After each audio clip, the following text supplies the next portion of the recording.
ایک خطبہ مولا امیر کائنات امام علی علیہ الصلوۃ والسلام کا میری نظر سے گزرا، اور اس کے اوپر میں پہلے اس کا حوالہ دے دوں کیونکہ پھر میرے سے بہت سارے لوگ حوالے پوچھتے ہیں. تو یہ مفاجات محمد عیسیٰ ابن داؤد، اس کی جو ہے نا یہ 601 جو ہے نا اس کا حصہ ہے، اور اس میں یہ ہے، اور اس میں 3 چیزیں ہیں اور ایک حدیث کا حصہ ہے. 2 چیزیں میں آپ کو بتاؤں. مولا علی علیہ الصلوۃ والسلام خطاب فرما رہے ہیں، اور آپ نے کہا کہ جب وہ خراسان سے کالے جھنڈے والوں کا لشکر اٹھے گا، خراسان سے، اب یہ اس وقت کے لوگوں کو یہ سمجھ نہیں آ سکتی تھی یہ کیا ہے. جب خراسان سے کالے جھنڈے والوں کا لشکر یا گروہ اٹھے گا، وہ ایک بہت بڑی آگ نار قائم کریں گے جس کا نام صارخ یعنی چیخ کے نکلنے والی آگ ہوگا، اور وہ اللہ کے دشمنوں کو بہت سی معدنیات جس میں یورینیم، جس میں اسٹیل، جس میں لوہا اور بہت سے مادوں سے ڈرائیں گے.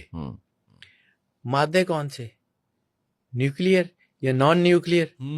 مولا علی 1400 سال پہلے، سر ایسے ہی رسول اللہ نے کہہ دیا کہ انا مدینۃ العلم وعلیٌ بابھا.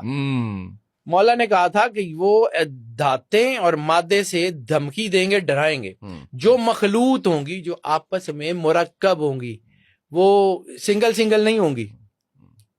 مرکب جو ہے نا وہ اس کے بن کے اس کے وہ جو ہے نا آپس میں مخلوط ہوں گی، اور ان کے ہتھیار تیروں کی طرح ہوں گے اور پہاڑوں جتنے لمبے. تیروں کی طرح ہوں گے اور پہاڑوں جتنے لمبے، اور ان کی شکل جو ہے وہ گول ہوں گی جیسے سلنڈرز، جیسے تمہارے وہ برتن. سلنڈر اس کا ترجمہ ہے، مطلب انہوں نے ایک برتن کا لیا کہ جیسے تمہارے وہ برتن. ان کی شکلیں ایسی ہوں گی، اور ان کے دل میں لہب شعلے بھرے ہوں گے. سر آج آپ کو بلسٹک میزائل کھڑا ہوا اور اس کا وہ پورا وہ پہاڑ جتنا اور تیر جیسی شکل اور سلنڈر سمجھ آتا ہے؟ بالکل صحیح. یہ 1400 سال پہلے مولا علی علیہ الصلوۃ والسلام نے بتایا تھا، لوگوں کو سمجھ نہیں آ رہی تھی، آج بتا رہے ہیں. اور ایک حدیث جو اس کا میں نے بالکل شروع میں ذکر کیا، رسالت مآب سرور انبیاء سرکار ختمی مرتبت بادشاہ کنین نے کہا تھا تمہارے اوپر آسمان سے آگ برسانے والے تیر برسیں گے اور تمہارے شہروں کے شہر غرق کریں گے. اب مولا امیر کائنات نے کہا کہ آگے سنیے کہ ان کے دل میں ایسے شعلے ہوں گے جو زمین کو چیر کر گزر جائیں گے. زمین کو چیر کر گزر جائیں گے.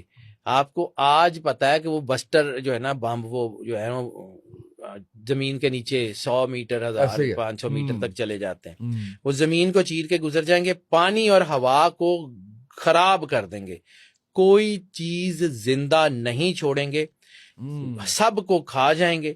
جیسے ایک پرندے کا نام ہم ایک پرندہ ہوتا ہے جو سب کچھ نگل جاتا ہے، اور اسے راکھ بنا دیں گے، اور اس راکھ کو ہوائیں اڑا لے جائیں گی اگر کہیں اس راکھ کو دفن نہ کیا گیا تو.